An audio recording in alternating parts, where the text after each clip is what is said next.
Hey everyone, welcome to Mythology Explained. In today's video, we're going to discuss Athena, daughter of Zeus, goddess of wisdom and war, and one of the most popular and powerful gods in Greek mythology.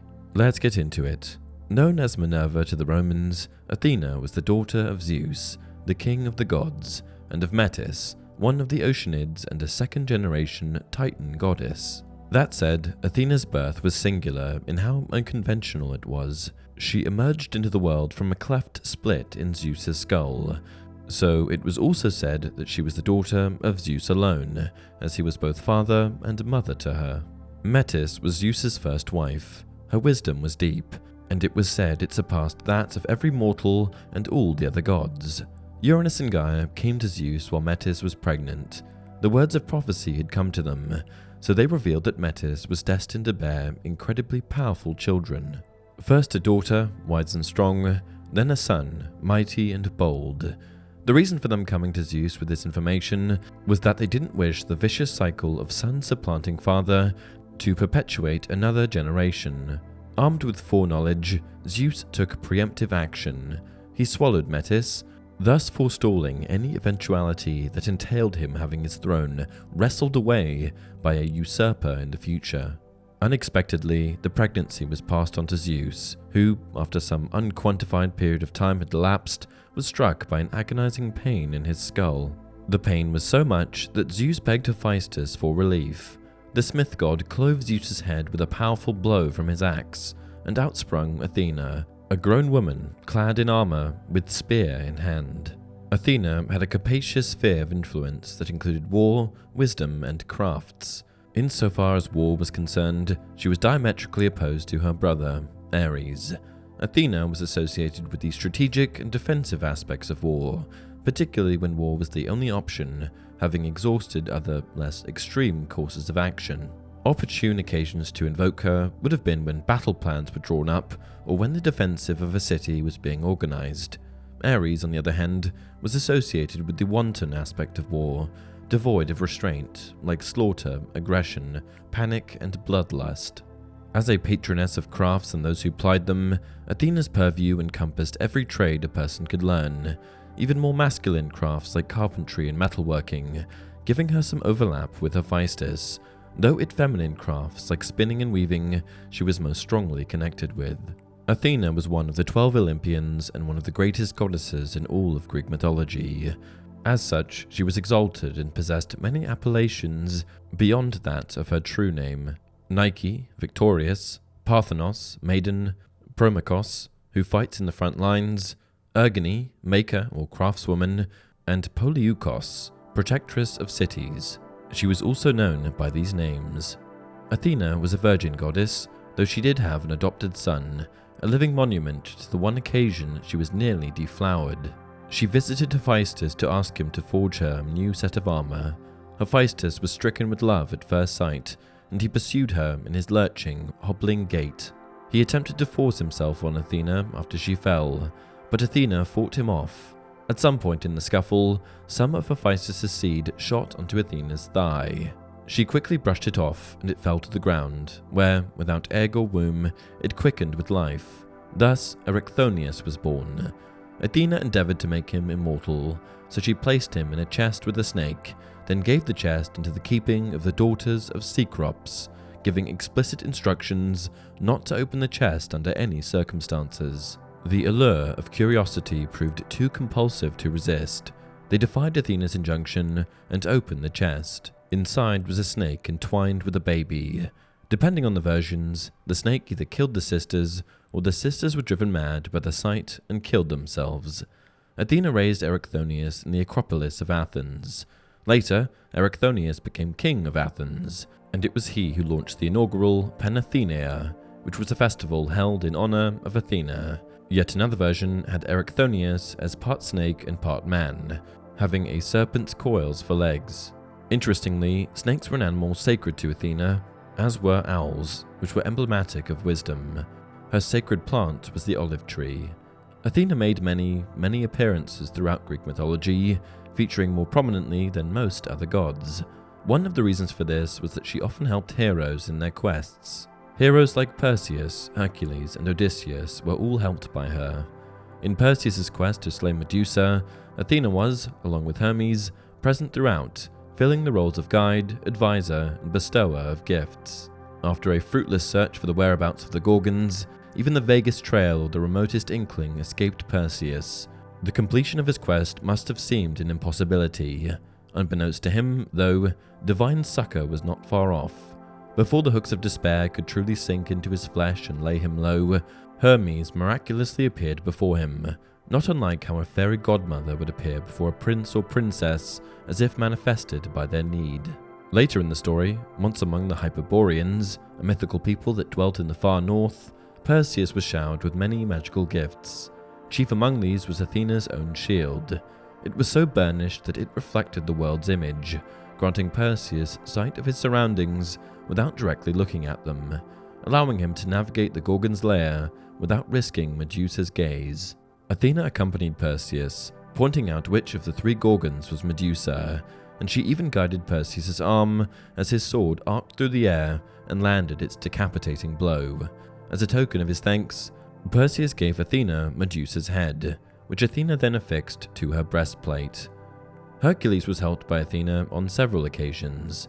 In his sixth labour, which was to kill the Stymphalian birds, a monstrous flock of man-eating birds that could fire their feathers as projectiles, Athena gave Hercules a pair of noisy, clapping instruments, known as crotala, which he used to scare the birds from the trees they roosted in, so that he could shoot them from the sky once they took flight. Hercules' 12th and final labour was to subdue Cerberus, the great hound that guarded the entrance to the underworld, carry the beast beyond death's domain to the land of the living, and then present him to his cousin Eurystheus. To do this, Hercules first needed Hades' approval, as abducting Cerberus without its master's approval would incite the wrath of one of the most powerful gods in Greek mythology. This is where Athena comes in. She guided Hercules through the subterranean labyrinth that was the underworld, and brought him to Hades' palace. Of all the heroes in Greek mythology, none was more similar to Athena in mind and manner than Odysseus, wise, cunning, and intelligent as he was. Athena's fingerprints were all over the Odyssey, and if it weren't for her, Odysseus never would have made it home after the Trojan War, and if, by some miracle, he did, his wife would have already capitulated to the advances of one of the many suitors trying to claim her hand in marriage. To highlight all the ways and all the times Athena helped Odysseus and his family throughout the Odyssey would derail this video, but here's a succinct summary of her exploits as Odysseus' benefactor. She supplicated Zeus on Odysseus' behalf, explaining that the hero, harrowed and humbled, deserved to make it home. You see, Odysseus' troubles really began after he blinded the Cyclops Polyphemus, who was Poseidon's son. This turned Poseidon against Odysseus for the remainder of his journey home, which became an interminable and intractable affair, with Poseidon lurking in the depths and trying to rain down ruin upon Odysseus at every turn. Athena disguised herself as a man and instructed Telemachus, Odysseus' son, to sail forth from Ithaca to Sparta and Pylos to find news of his father's whereabouts. And near the end of the story, when Odysseus finally makes it to the shores of Ithaca, Athena transformed Odysseus into an old man so that he could approach incognito and launch a surprise attack against the gaggle of suitors trying to marry his wife. Though Athena's support was a boon to many heroes in need, and doubtless many heroes who would have faltered and failed had Athena not intervened, she didn't always play the role of divine protector. There are several instances in which Athena's wrath rears its head, as was the case with Arachne and with Medusa. Similarly, a few of her relationships with other gods, specifically Ares and Poseidon, were also less than copacetic. Let's take a quick look at each of these in turn. Arachne was a weaver of prodigious skill. As her prowess grew and her renown spread, so did her pride, which swelled until it became her downfall, as was the case for so many characters in Greek mythology. Arachne boasted that her skills surpassed those of even Athena. The insolence of these words found their way to Athena's ear, so she disguised herself as an old woman and challenged Arachne to a weaving contest. Athena's design included a depiction of her triumph over Poseidon when she became the patron goddess of Athens, and it also included several scenes of impudent mortals punished for challenging the gods. Arachne's design was a collection of vignettes, showcasing the ignoble actions of the gods. Though Arachne was persistently impertinent, in skill she was without peer. Her work was perfect, and the fact that it was perfect infuriated Athena. The goddess flew into a rage, first destroying Arachne's work, then attacking Arachne, repeatedly striking her head. Arachne was so overcome with shame that she hanged herself, but death would be no escape for her. Athena cursed her, transforming her into a spider, doomed to spin and weave forever. There are many versions of Medusa's myth, especially her origin. The oldest account has her born a Gorgon, one of 3 sisters spawned from a union between Phorcys and Ceto, 2 primeval sea gods. However, other accounts have Medusa begin life as a beautiful woman. The sight of her stirred Poseidon's loins, and so the Lord of the Sea took Medusa against her will on the floor of one of Athena's temples. As Athena was a virgin goddess, copulation on the hallowed ground of her temple was an egregious desecration. Though Poseidon was the transgressor, it was Medusa, the victim, who suffered the brunt of Athena's wrath. Cursed by the goddess, Medusa's beauty was traded for the monstrous appearance of a Gorgon, a creature so hideous and terrifying that the mere sight of it turned people to stone. In addition to mortal women, Athena also found herself at odds with other gods.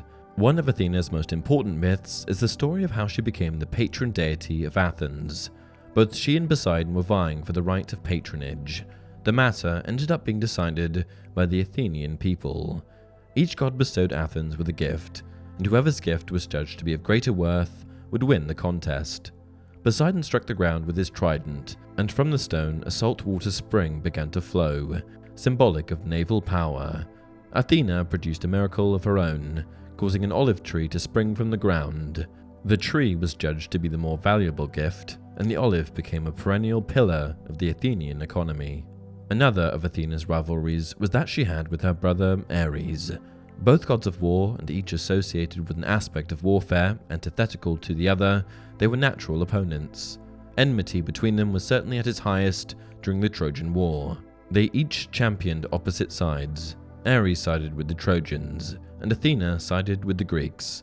The reason they ended up as enemies in this conflict is baked into how the war was started in the first place. Paris, a prince of Troy, was appointed as judge to decide which of 3 goddesses, Hera, Athena, and Aphrodite, was the most beautiful. He chose Aphrodite. As Paris was a prince of Troy, Aphrodite sided with the Trojans, and because Ares and Aphrodite were lovers, Ares sided with the Trojans too. The opposite happened for Hera and Athena. Both of them felt scorned and spurned by Paris's arbitration, so they sided with the Greeks. Over the course of the war, Ares and Athena fought each other twice, with Athena scoring decided victories in both encounters. The first has Athena ride with Diomedes in his chariot, allowing the Greek hero to bury his spear's tip in Ares' bowels. The second has Athena and Ares square off against each other. Athena dodges Ares' attack, then responds by picking up a boulder off the ground and hurling it at her brother. She scores a direct hit, smashing Ares in the head, who crumples to the ground in a heap of limbs and armour. To wrap up this video, we're going to cover another time Athena went head-to-head with an opponent with godlike power. During the Gigantomachy, which was the war between the gods and the giants, Athena distinguished herself as a formidable warrior. The giants were the progeny of Gaia, who was impregnated by the droplets of blood that fell to the earth after Uranus, the personification of the sky, was castrated. Gaia was infuriated that some of her children, this time the Titans, were imprisoned once again, so she created the giants, a fierce and frightening race, to assail Mount Olympus.